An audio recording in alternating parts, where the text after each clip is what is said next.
Well, welcome to Montreal. Great to have you here for Just for Laughs Festival Thank you. with Superior Donuts. Funny show. Oh, good. Also I'm glad some you good like it. political stuff going on there. Yep. Was that something that, you thought, okay, this is why I want to go back to TV? Well, I always want to go back to TV. I like being on TV. Well, we like having you. Yes. And, it wasn't like a big, they offered me the job and they gave me the script and I knew Judd was involved and I watched some of Jermaine. Mm-hmm. And I did like that it had commentary on current issues. Yeah. I thought that was really I think it's important do. these days. I mean, you don't Totally want to get hit important. over the head with things, obviously, because we get enough of that. Right. But I like the way that it's done in this show. So for you, you're playing a policewoman. Right. And I guess the best thing about that is that you get to wear the same wardrobe all the time, or is that not a good thing? Oh, it's a great thing. In fact, they just told me that season 2, I'm going to be out of my uniform a lot. I was just a little bit, I was happy and sad. Because a uniform is really the way to go. Yeah, you don't have to worry about you don't. mismatch. No, it just all goes.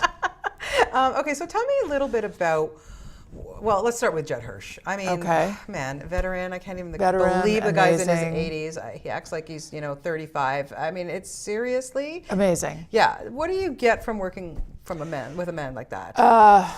Well, he's such a grounded actor. So he comes from comedy the same way I sort of do, in that neither one of us are stand-ups. Yeah. So he is just the master of playing real. Mm-hmm.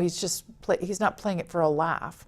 He's playing it real. Yeah. And it's just such a grounding influence. Yeah. And he's amazing. I stare at him all the time. I can't believe he's 82. Well, I was going to ask you that because, listen, you've been doing this for a few years. Yeah. You've worked with some pretty amazing people yourself. But when you get on a set and you've got somebody like a Judd Hirsch, is it the kind of thing where you might even go in on a day where you're not even shooting or your scenes are, and you just to watch someone like that or talk to him, or, how does that work with you? Well, I'll definitely watch him when I'm not in the scene with him. Yeah. When I'm in the scene with him, I'm hopefully not. I'm hopefully in the scene with him. Okay. Yeah. So, I'll watch him, and then he has great stories. He has amazing energy. Yeah. He's, he's kind of phenomenal. Yeah. So it's awesome, awe-inspiring to be around sure. him. It must be a joy to go to a set like that, I Yeah, would think. it is. Yeah. And then Jermaine Fowler. And then Sweet Jermaine. Sweet Jermaine, exactly. Like, wow, this guy kind of knocks it out of the park with his comedy and with everything that he does. But he's got, a lot of hats he's wearing on this show. In the show. Yes. Writer, producer, actor, the whole spiel. How's that working out? He does it really graciously. Yeah. He does it. I've worked with, he does it with humility, which is what I think is the best quality that someone can have, is that he's, he learns, he's open to soaking it in. He's not, but he sets the tone, he's the number one and he sets the tone. And so it's a really nice set. Yeah. And everybody's trying to be collaborative. Yeah, I was going to ask about that, because when you get a script, is it like that where you guys can maybe interject your own opinions or what you might want to do with your character, or is it just you go by what's written for you? Well, being the wife of a writer, I know they don't really love tons of input from the actor in terms of, because it's really the writer's vision. Sure. Yeah. It is the writer's vision. So what I've learned as an actor, working with a writer, is that they don't really want you to say, my character wouldn't do this, because it's kind of their idea of what your character would do. Our job is to make it work. Yeah. Our job is to take what they've given us and try to make it work. I mean, sure, if something like, in the comedy world, if something could be funnier, or if the stand-up guys are always throwing out lines. I'm sure. Try this, try that, try that. Yeah. And the writers seem very receptive to all that. Yeah. So listen, you've been doing TV for a long time, and I've not missed any of your shows. Like, I followed you right from Peg Bundy, my goodness. And when you do that, and then It's Simple Rules, and then Sons of Anarchy, I mean, oh my God, But you've had the opportunity to play such amazing women. Yeah. How has it changed, from when you first started doing TV to now? In terms of? Just feel, your confidence? Obviously, I mean, you've grown with, as the years go on, confidence. but- Well, I mean, television has completely changed since I started. There were only 4 networks, Right. and I was on the beginning of the 4th one. That's right. The So, Fox Network just started, which wasn't even really a network. It was not. It was considered a half a network. So, so I mean, just the quantity of product has just exploded. Yeah. And then the the opportunities for women have just exploded. I mean, they really, really have. This is the genre for us right now. This is where we get to be. I mean, even though I have played some iconic mothers, Yes. but in this particular, this was the other reason I took this job, is that she's a cop. She's not married, and she has a daughter, but we don't know a lot about her backstory yet. But she's not a mom, and she's not. So I liked that opportunity too, not to just play. I mean, even Sons of Anarchy, she was fiercely a mother, but she was a biker, but she was a biker mom. Yeah, she was a biker So, mom, and I think that opportunities for women have just really opened up, and that you don't have to just be the mom. Yeah, which is wonderful. Yeah. Do you get sick of donuts? Are Well, there a lot of them I on have the to set? tell you, it is really hard not to eat them. I mean, So they're I'm real not a donuts? donut person. Yeah. Never, it's not like it doesn't pop into my head I have to go have a donut. And except now, when you go to work, and I haven't had a donut since we wrapped. And I'm sure I'll get to the set, and that'll be the first thing I'll want to do. Is But eat it's a the donut. smell, right? Like I it guess. must be. Yeah. It's the smell, and then they're really yummy. And whoever provides the donuts for our show are doing a great job. They should win their own Emmy. You right? should see us at the end of tape night. We're all like stashing donuts to take home. And like my family is like, what, donuts? I mean, this is great. We don't eat that at home. I was going to say, this is what you're bringing home. No, yeah, we don't Thanks, eat that at Mom, But home. no, we don't want that. We want better stuff. Yes. Sushi or something. Yes. And you just recently, the last time we spoke, your book was about to come out. Right. It's come out. Yes. Amazing. And you really have told us a lot about yourself, things that we didn't know about you. And I mean, we could talk an hour about the book, but how cathartic was that for you to get that all out? It was more than I thought it would be. Writing a book is really about, and I have a whole new respect for writers now. It was really about just staying on one page at a time, basically. And just, at the end of it, then I sort of got an overview of what it was that I was doing. Because I didn't want to write a linear book, here I am, I'm born, I'm here, I'm there. Yeah. And so I just wrote snippets of my life, and it was very cathartic. It was very, well, first of all, I was so proud of myself I finished it. Yeah. Because It's a big deal. It's a bitch. Excuse me. I don't think you can That's say okay. You that, can but say it. Bitch it was is an okay word to say. It was very hard to write a book. Yeah.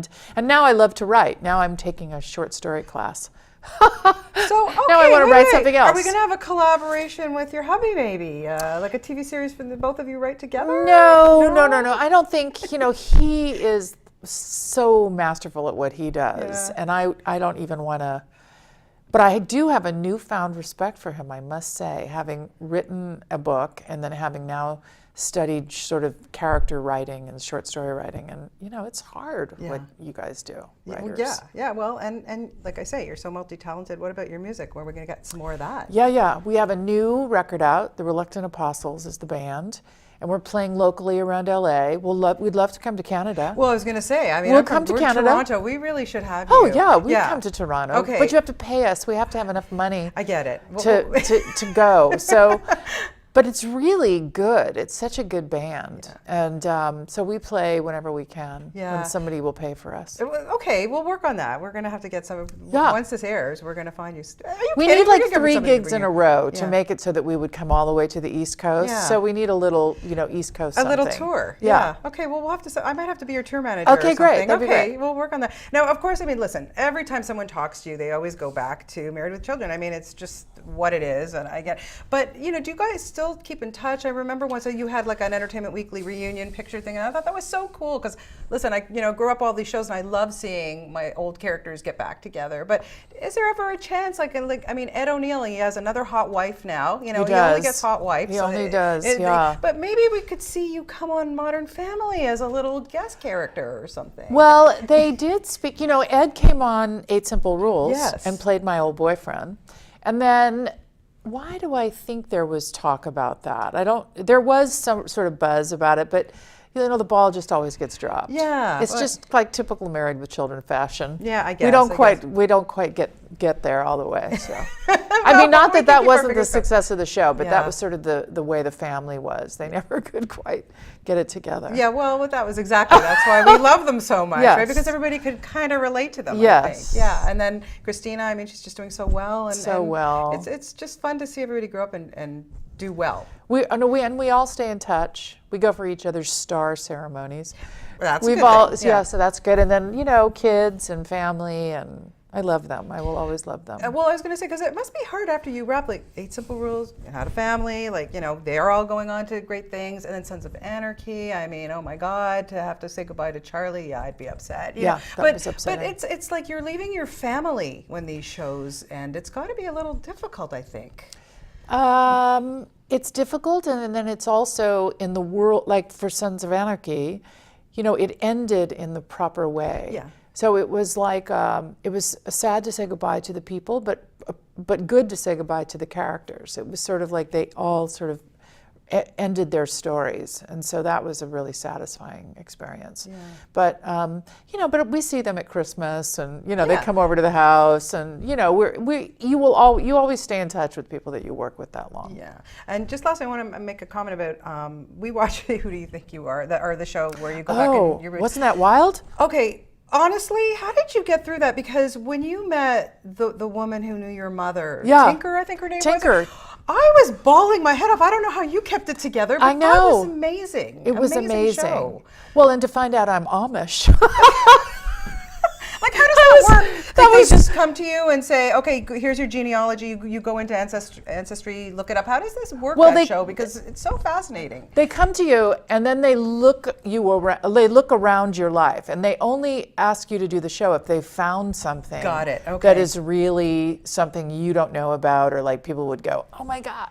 So the fact that my Amish lineage went all the way back to like the heads of the Amish people, like I'm Amish royalty in my ancestry. So that was amazing. And then for them to have found the woman that sang with my mother in the USO was really quite incredible. Yeah, that really was. Like I said, they do a great job. It's a great show. Yeah. I find it very, very fascinating. Well, it's always a pleasure to talk to you. Best of luck. Can't wait to see what's going to happen with Randy season 2, and just watch those donuts. Okay. That's right. I know, because I have to be out of the uniform. See, that's the other part of the uniform. You can eat a donut, and it sort of doesn't show. Yeah. So be careful of those tight dresses. Okay. Always a pleasure. So Thank great to talk to you.